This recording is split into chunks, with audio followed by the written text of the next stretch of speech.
Hello dear learners. हम start करते हैं क्लास 11th का chapter number 1, some basic concept of chemistry. इस चैप्टर का थोड़ा सा इंट्रोडक्शन पार्ट हमने इससे पहले वाली क्लास में डिस्कस किया था। उस क्लास में हमने केमिस्ट्री की डेफिनेशन, इम्पोर्टेंस और उसके उसमें क्या क्या डेवलपमेंट हुए, उन सब की स्टडी हमने लास्ट क्लास में की थी। इस क्लास में हम मैटर का क्लासिफिकेशन डिस्कस करेंगे। तो मैटर का क्लासिफिकेशन जो है वो दो टाइप से होता है। एक होता है on the basis of physical state और सेकंड होता है on the basis of chemical composition. Physical state के बेसिस पर मतलब मैटर की क्या क्या स्टेट्स हैं। तो ये तो सब जानते हैं, मैटर जो है वो थ्री थ्री स्टेट्स में एग्जिस्ट करता है। फर्स्ट है सॉलिड स्टेट, सेकंड है liquid state and third is the gases state. इसके बाद जो केमिकल कंपोजिशन के बेसिस पर मैटर का क्लासिफिकेशन हुआ है वो हमारे लिए इस चैप्टर में इम्पोर्टेंट है। तो केमिकल कंपोजिशन के बेसिस पर मैटर को टू टू टाइप से क्लासिफाई किया गया है। फर्स्ट है मिक्सचर और सेकंड है प्योर सब्सटेंस। तो मिक्सचर और प्योर सब्सटेंस में थोड़ा सा डिफरेंस होता है। मिक्सचर में जो पार्टिकल्स होंगे वो उनका कंपोजिशन है वो फिक्स नहीं रहेगा, मतलब composition in sorry particles in any composition. तो यहाँ पे हम लिख सकते हैं एनी कंपोजिशन। बट जो प्योर सब्सटेंस होता है हमारा, उसमें पार्टिकल्स की कंपोजिशन है वो फिक्स रहेगी। मतलब यहाँ पे हम लिख सकते हैं फिक्स कंपोजिशन, फिक्स कंपोजिशन। और मिक्सचर मिक्सचर भी जो है वो दो टाइप से होंगे, मतलब एक होता है होमोजीनियस मिक्सचर और सेकंड होता है हमारा हेट्रोजीनियस मिक्सचर। होमोजेनियस मिक्सचर, होमो मतलब होता है सेम एंड हेट्रो मतलब होता है डिफरेंट। तो होमोजेनियस मिक्सचर वो मिक्सचर होगा जिसमें पार्टिकल्स की जो कंपोजिशन है वो थ्रू आउट द सेम, मतलब पूरे मतलब एक सोल्यूशन, मतलब मिक्सचर है सपोज, उसमें जितने भी पार्टिकल्स उसमें मिक्स किए गए हैं वो वो क्या हो, सेम हो। तो इसको एग्जाम्पल से हम एक्सप्लेन कर सकते हैं। जैसे हमने बनाया शुगर सॉल्यूशन, तो शुगर सॉल्यूशन में शुगर जो है वो वाटर में डिसॉल्व होती है। तो जो हमारा सोल्यूशन बनेगा या मिक्सचर बनेगा उसकी कंपोजिशन थ्रू आउट सेम रहेगी। तो यहाँ पे एग्जाम्पल हो जाएगा शुगर सोल्यूशन। और हेट्रोजीनियस मिक्सचर का एग्जाम्पल हो जाएगा हमारा, सपोज सैंड प्लस वाटर। पानी में अगर हमने रेत डाली तो रेत जो है वो पानी में डिसॉल्व तो है नहीं है, वो जाके उसमें सेटल डाउन हो जाएगी नीचे। तो यहाँ पे वो एग्जाम्पल हो जाएगा हमारा हेट्रोजीनियस सोल्यूशन या हेट्रोजीनियस मिक्सचर का। इसी टाइप से प्योर सब्सटेंस में हमने देखा है जो पार्टिकल्स हैं उनकी कंपोजिशन होगी फिक्स। तो उसी के बेसिस पर प्योर सब्सटेंस जो होते हैं वो दो टाइप के होते हैं, एक होता है हमारा एलिमेंट और दूसरा होता है हमारा कंपाउंड। तो element and compound. Element element जो है वो प्योर प्योर फॉर्म में रहेगा, मतलब जैसे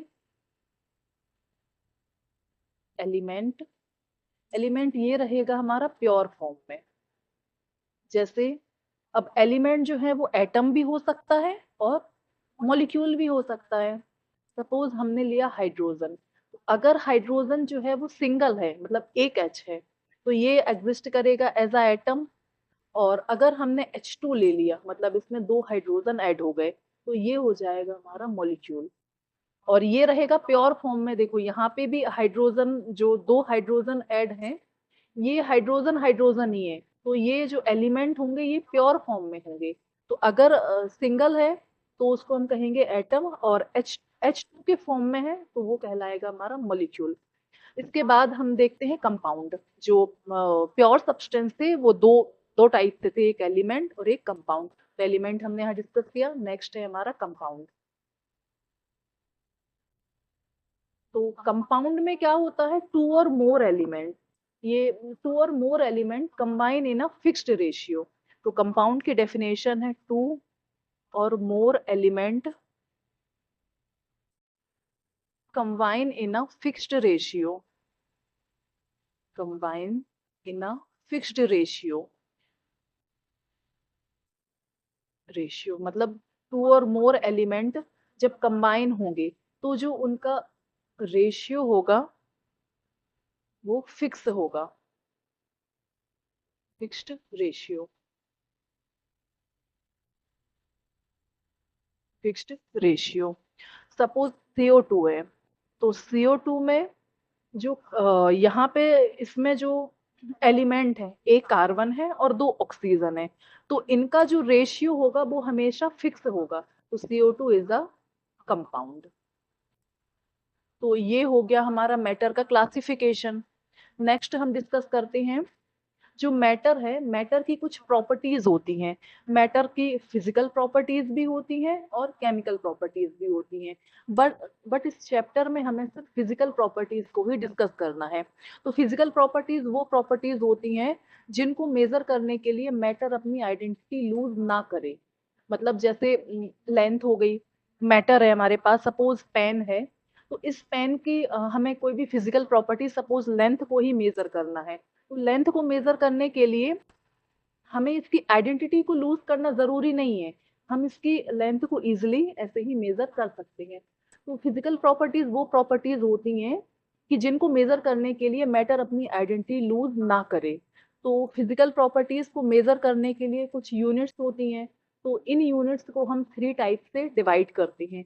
फर्स्ट है फंडामेंटल यूनिट्स, सेकंड है डिराइव्ड यूनिट और थर्ड है सब्सिडरी यूनिट। तो फंडामेंटल यूनिट मतलब होता है जो बेसिक यूनिट है। तो जो बेसिक यूनिट है इनकी नंबर होती है 7। और डिराइव्ड यूनिट वो यूनिट होती हैं जो फंडामेंटल यूनिट से डिराइव्ड की जाती हैं। तो इसको हम, ये तो बहुत सारी होती हैं कि जितनी भी हमारी फंडामेंटल यूनिट्स होती हैं उनके थ्रू ही हम इन यूनिट्स को डिराइव्ड करते हैं। थर्ड होती है सब्सिडरी यूनिट। सब्सिडरी यूनिट का मतलब होता है प्रीफिक्स, मतलब जैसे कोई भी जो आगे लगाया जाए वो यूनिट्स कहलाती है हमारी प्रीफिक्स। तो यहाँ पे हम आगे डिस्कस करते हैं हमारी फंडामेंटल यूनिट।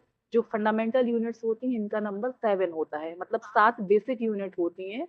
तो वो 7 बेसिक यूनिट ये हैं, जैसे लेंथ, लेंथ की यूनिट होती है मीटर। और जो फंडामेंटल यूनिट्स होती हैं इन्हीं को हम SI यूनिट भी कहते हैं, स्टैंडर्ड इंटरनेशनल यूनिट। तो फंडामेंटल यूनिट्स को ही हम SI यूनिट भी कहते हैं। तो फर्स्ट हमारी फंडामेंटल यूनिट है लेंथ। लेंथ की यूनिट होती है metre, mass, kilogram, time, temperature, current, amount of substance और लुमिनस इंटेंसिटी। ये हमारी बेसिक फंडामेंटल यूनिट होती हैं। इसके बाद डिराइव्ड यूनिट जो वो होती हैं जो फंडामेंटल यूनिट से ही डिराइव्ड की जाती हैं। तो डिराइव्ड यूनिट में सपोज हमें डेंसिटी, डेंसिटी एक डिराइव्ड यूनिट है। तो डेंसिटी का फॉर्मूला प्रीवियस क्लास में हमने देखा होगा, 9th क्लास में। डेंसिटी का फॉर्मूला होता है मास पर यूनिट वॉल्यूम। ये होता है हमारा डेंसिटी का फॉर्मूला। अब हमें इसकी यूनिट निकालनी है। तो मास की यूनिट होती है किलोग्राम और वॉल्यूम की ऐसा यूनिट होती है मीटर क्यूब। तो इसकी कंप्लीट जो यूनिट बन जाएगी वो हो जाएगी किलोग्राम पर मीटर क्यूब। तो ये डेंसिटी हमारी आ गई डिराइव्ड यूनिट। ठीक है, इसी टाइप से हम देखते हैं कुछ हमारी सब्सिडरी यूनिट्स। सब्सिडरी यूनिट्स ये जो कुछ प्रीफिक्स होते हैं उनके बेसिस पर ये इनके नाम दिए जाते हैं। यहाँ से जैसे हाँ, ये है जो 10 रहेगा, 10 टू द पावर 1 रहेगा, इसको हम बोलते हैं डेका। जैसे ये है 10 टू द पावर 1, को हम बोलते हैं डेका। फिर यहाँ पे जब हम नेगेटिव में जाते हैं तो यहाँ पे 10 टू द पावर -1 जब हो जाता है तो इसको हम बोलते हैं डेसी। फिर इसके बाद 10 टू द पावर -2 हो जाता है तो इसको बोलते हैं हम सेंटी। इसके बाद 10 टू द पावर -3 हो जाता है तो इसको हम बोलते हैं मिली। इसको हम अच्छे से लिख के, इसमें विजिबल नहीं है बुक में, बुक की जो PDF थी, सॉरी इमेज थी, वो अच्छे से विजिबल नहीं है। तो इसको हम लिख के एक्सप्लेन करते हैं 10 टू द पावर जो हमारा 1 होगा, या 10 टू द पावर मतलब 10 भी इसको बोल सकते हैं क्योंकि 1 है तो उसका कुछ मीनिंग तो होगा नहीं। इसको हम बोलते हैं डेका। इसके बाद अगर हम इसको नेगेटिव में जाते हैं तो ये हो जाता है 10 टू द पावर -1, इसको हम बोलेंगे डेसी। डेसी। इसी टाइप से 10 टू द पावर -2, इसको हम बोलेंगे सेंटी। 10⁻³ इसको हम बोलेंगे मिली, मिली, यहाँ पे हो जाएगा मिली। 10⁻⁻6 ये हो जाएगा माइक्रो। तो ये जो हमारी मतलब जो ये आगे लगाए जाते हैं प्रीफिक्स, ये हमारी कहलाती है सब्सिडरी यूनिट। इसके बाद हो जाएगा हमारा 10⁻², पॉजिटिव में आएंगे यहाँ पे, ये हो जाएगा हमारा हेक्टो। के बाद 10⁻³ 10⁻³ को हम कहते हैं किलो। 10⁻6 को हम कहते हैं मेगा। इस टाइप से ये हमारी हो जाती है सब्सिडरी यूनिट। इसके बाद हम डिस्कस करते हैं जो हमारे केमिकल कॉम्बिनेशन के कुछ लॉ। तो केमिकल कॉम्बिनेशन के 5 लॉ दिए गए थे, तो जिनमें से 3 जो हमारे लॉ हैं ये रिलेटेड होते हैं मास से। ये जो law conservation of mass, law of definite proportion या इसी को कांस्टेंट प्रोपोर्शन भी कहते हैं, और थर्ड लॉ होता है हमारा मल्टीपल प्रोपोर्शन। ये जो तीनों लॉ होते हैं ये रिलेटेड होते हैं mass, related with the mass, related with the mass, mass. और जो हमारे रिमेनिंग जो ये 2 लॉ होते हैं, ये दोनों लॉ ये रिलेटेड होते हैं वॉल्यूम, तो related with the volume, related with the volume. तो आगे हम इन लॉ को डिस्कस करते हैं। सबसे फर्स्ट लॉ है हमारा law of conservation of mass. तो law of conservation of mass, ये जो लॉ है मतलब इसका बेसिक सा स्टेटमेंट ये था कि कोई एक केमिकल रिएक्शन हो रही है, तो उस केमिकल रिएक्शन में जो हमारा रिएक्टेंट का मास है, मतलब रिएक्शन होने से पहले जो हमारा रिएक्टेंट का मास है और जो रिएक्शन होने के बाद जो हमारा प्रोडक्ट फॉर्म हो रहा है, उनका जो मास है वो सेम होना चाहिए, मतलब उसमें कोई चेंजेस नहीं आने चाहिए। और ये इसी लॉ को हम बोलते हैं कंजर्वेशन ऑफ मास। मतलब जो हमारा मास है वो कंजर्व रहता है, रिएक्शन से पहले भी मास सेम रहता है और after the reaction mass is same. तो ये जो लॉ है, law of conservation of mass, ये दिया था गिवन बाय लेवोशियर। लेवोशियर ने ये लॉ दिया था, और according to this law mass can neither be created nor be destroy. मतलब मास मास को हम ना तो हम क्रिएट कर सकते हैं और ना ही हम उसको डिस्ट्रॉय कर सकते हैं। It means during a chemical reaction the sum of masses of reactant is equal to the sum of masses of product. वही अभी बताया, रिएक्टेंट का जो मास है और जो प्रोडक्ट का मास है वो क्या होगा, सेम होगा। एक रिएक्शन हम देखते हैं, रिएक्शन में H2 + Cl2 ये कंबाइन होके बना रहे हैं 2HCl। तो यहाँ पे हाइड्रोजन H2 मॉलिक्यूल का जो मास है वो यहाँ पे 2 ग्राम है, और Cl2 मॉलिक्यूल का जो मास है वो 71 ग्राम है। और यहाँ पे हम जो टोटल मास देखते हैं वो आ रहा है हमारा 73 ग्राम। मतलब यहाँ पे हम इसको प्लस करेंगे तो 73, और जो हमारा प्रोडक्ट में जो मास आ रहा है वो भी रहेगा 73। मतलब जो टोटल मास है वो कंजर्व है, ना ही उसमें मास का कोई लॉस हुआ। मतलब इनिशियली भी हमारा मास सेम है और फाइनल जो हमारा प्रोडक्ट आ रहा है उसमें भी मास हमारा सेम है। तो इस लॉ को हम कहते हैं law of conservation of mass. ये लॉ दिया था हमारा लेवोशियर। ठीक है, नेक्स्ट लॉ है हमारा लॉ ऑफ डेफिनेट या कांस्टेंट प्रोपोर्शन। डेफिनेट या कांस्टेंट प्रोपोर्शन का मतलब है जो प्रोपोर्शन है या रेशियो है वो हमेशा कांस्टेंट रहता है कोई भी केमिकल कंपाउंड का। सपोज हम पानी ले रहे हैं, पानी हमने कोई भी सोर्स से लिया, आइस वाटर लिया, रिवर वाटर लिया, सी वाटर लिया, टैप वाटर लिया, मतलब कहीं का भी हमने पानी लिया, तो पानी में जो वाटर का फॉर्मूला होता है H2O। तो H2O में जो रेशियो आएगा वो हमेशा सेम रहेगा, चाहे उसका सोर्स जो है वो कुछ भी हो। तो ये जो लॉ है वो दिया था प्राउस्ट ने। इसका स्टेटमेंट ये था, a chemical compound always contain exactly the same proportion of element by weight. मतलब कोई भी एक केमिकल कंपाउंड है वो हमेशा मतलब एलिमेंट का जो वेट है उनका रेशियो वो हमेशा सेम होगा। यहाँ पे देखो, हाइड्रोजन का मास होता है हमारा 1 और ऑक्सीजन का मास होता है 8। तो यहाँ पे जो रेशियो ने, जैसे यहाँ पे हाइड्रोजन का 1 हो जाएगा और यहाँ पे ऑक्सीजन का हो जाएगा 8, तो यहाँ पे जो रेशियो आएगा वो सभी में सेम आएगा। तो यहाँ पे हम लिख सकते हैं सोर्स ऑफ वाटर एनीथिंग, मतलब वाटर का जो सोर्स है वो कुछ भी हो, बट प्रपोर्शन या रेशियो वो हमेशा रहेगा same. Source of water anything but ratio is always same. तो ये हमारा लॉ हो जाता है लॉ ऑफ डेफिनेट या कांस्टेंट प्रपोर्शन। इसके बाद हमारा थर्ड लॉ होता है, थर्ड लॉ है हमारा law of multiple proportion. Law of multiple proportion का मतलब ये है कि कोई भी टू एलिमेंट है, मतलब कोई भी दो एलिमेंट है, वो कंबाइन होकर मोर देन वन कंपाउंड, मतलब एक से ज्यादा कंपाउंड बना रहे हैं। और अगर हमने क्या किया, एक एक एलिमेंट के मास को फिक्स कर दिया, तो जो दूसरे का जो मास होगा उसका जो रेशियो होगा वो सिंपल होल नंबर में होगा। इसको हम एग्जाम्पल से एक्सप्लेन कर सकते हैं। जैसे हमने दो एलिमेंट लिए, एक लिया हाइड्रोजन और दूसरा एलिमेंट लिया हमने ऑक्सीजन, एक लिया हाइड्रोजन और एक लिया हमने ऑक्सीजन। तो ये दोनों कंबाइन होके एक H2O मतलब वाटर बना सकते हैं, हाइड्रोजन प्लस ऑक्सीजन ये कंबाइन होके वाटर बना सकते हैं।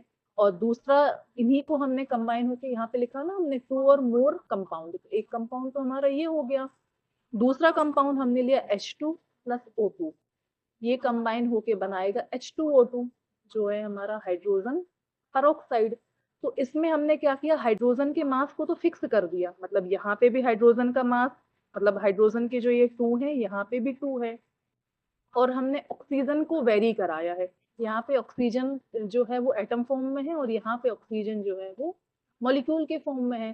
तो किसी एक को फिक्स कर दें और दूसरे को अगर हम वेरी कर रहे हैं, तो वेरी करने के बाद जो हमारे कंपाउंड बन रहा है, इन कंपाउंड का जो रेशियो होगा वो सिंपल होल नंबर में होगा। तो यहाँ पे रेशियो आ जाएगा हमारा 1:8, क्योंकि हाइड्रोजन का 1 हो जाएगा और ऑक्सीजन का 8। और यहाँ पे जो हमारा रेशियो होगा वो होगा यहाँ पे 1 और यहाँ पे हो जाएगा 16। तो ये जो रेशियो आ रहा है ये होल नंबर में होगा, यही इस लॉ में बताया गया है। और ये जो लॉ है ये दिया था जॉन डाल्टन ने, गिवन बाय जॉन डाल्टन। तो इस लॉ को हम कहते हैं law of multiple proportion.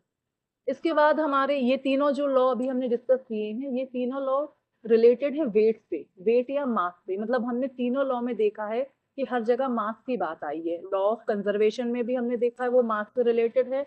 Law of definite proportion या कांस्टेंट प्रपोर्शन में भी हमने देखा है कि मास से रिलेटेड है। और जो हमारा थर्ड लॉ है जो अभी हमने डिस्कस किया है, लॉ ऑफ मल्टीपल प्रपोर्शन, ये भी हमारा रिलेटेड है मास से। अब हम इसके बाद दो लॉ डिस्कस करेंगे जो लॉ रिलेटेड होते हैं हमारे वॉल्यूम से, और वॉल्यूम से रिलेटेड होते हैं। तो ये जो दो लॉ आगे डिस्कस करेंगे, ये दोनों लॉ वैलिड होंगे सिर्फ गैस के लिए, मतलब applicable only for the gases. तो हमारा फोर्थ लॉ है, वो लॉ का नाम है लॉ ऑफ या फिर Gay-Lussac law of gases volume, मतलब वॉल्यूम के लिए है, गैस के वॉल्यूम के लिए ये लॉ दिया गया है। तो ये law given by Gay-Lussac, Gay-Lussac ने ये लॉ दिया था।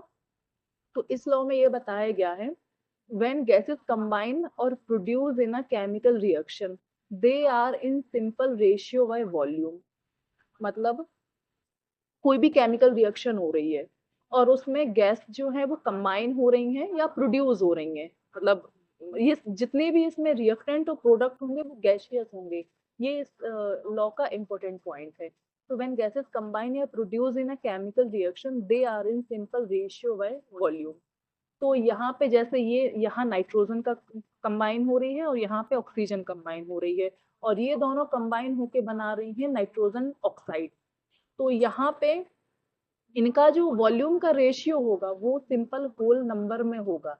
यहाँ पे हमने लिया है 1, यहाँ पे वॉल्यूम है सपोज 1, यहाँ पे भी ऑक्सीजन का वॉल्यूम है 1, और इसके बाद जो कंबाइन होके 2NO जो बन रहा है, यहाँ पे ये आ गया हमारा 2। तो इनका जो रेशियो आ रहा है 1:1:2, तो ये आएगा हमारा सिंपल होल नंबर में आएगा। ये इस लॉ में बताया है। इसके बाद हमारा फिफ्थ लॉ आता है, वो लॉ है हमारा Avogadro law. Avogadro law, Avogadro law भी है, ये भी गैसेस के लिए था। Applicable only for the gases, only for the gases. इस लॉ में only for the gases, gases. तो इस लॉ में ये बताया गया था equal volume of all gases contains equal number of mole.